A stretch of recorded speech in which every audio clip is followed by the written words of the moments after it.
My server is failing, and CPU is below 10%. That makes no sense. Look at this. Requests are failing. Users cannot connect. But CPU is almost idle. And this is the scary part. So this is not a hardware problem. Something else is killing the server. Everything looks healthy. But something is already wrong. Memory looks good. CPU looks good. The server looks healthy, at least for now. Small load, everything works. No error, no slowdown.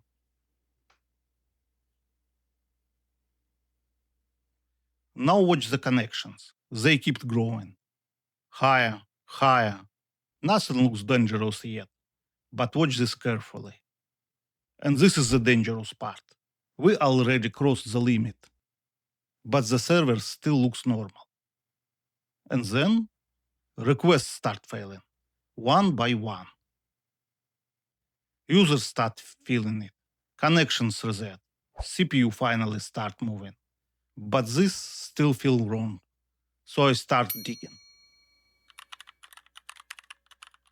First thing I check, open file limit. And immediately 1024, wait, that is tiny.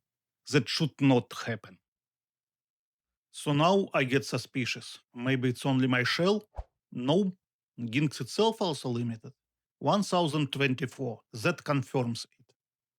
Here is the problem, LimitNOFILE. Only 1024. That explains everything. So now we remove the ceiling from 1000 to 65,000. This is the moment of truth. If this works, the server should finally use the real hardware. And now the server can finally breathe. Let's check. Reload services, restart nginx, restart application, activate the new limit. Now we verify. 65,000. Perfect. Now we test the theory. Same server, same code, same load test. And yes, we go past the old wall. 1000, still alive. This is already past the old limit. You see, 1500, still running. Before the server would already be dead. And now 1900.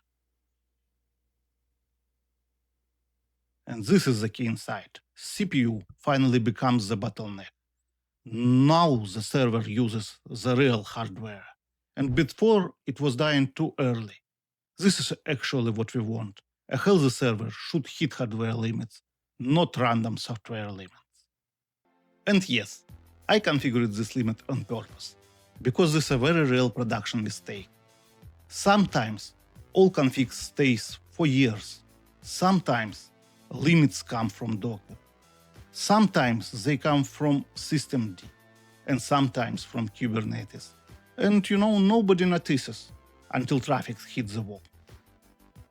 And this is the dangerous part. CPU looked healthy, and so many engineers would scale the server. More CPUs, more RAM, more servers. But that would never fix this, because the real bottleneck was hidden. Every network connection uses file descriptors, sockets, files, and Linux tracks all of them. And Linux limits them.